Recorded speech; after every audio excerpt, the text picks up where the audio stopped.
இதான் நம்ம சஸ்பெக்ட். இவங்களை பத்தி இன்ஃபர்மேஷன் எல்லாம் கலெக்ட் பண்ணிட்டு என்கிட்ட வந்து சொல்லணும். ஓகே, நான் அவளை பத்தி கண்டுபிடிச்சிட்டு வரேன்.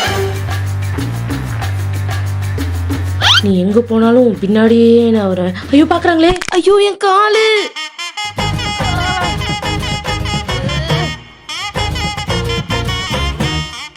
யாருக்கிட்ட இவங்களை பத்தி விசாரிக்கிறது?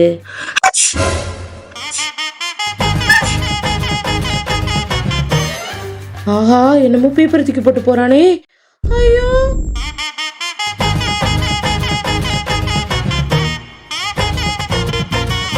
இப்ப பாரு, இதோ வரேன். ஐயோ அம்மா, யாரும் என்ன பார்க்கல. ஹலோ, இப்பதான் நம்ம சஸ்பெக்ட் கார்ல ஏறுறாங்க. கார் நம்பர் நோட் பண்ணியா? கார் நம்பர் என்ன ஒண்ணுமே தெரியல.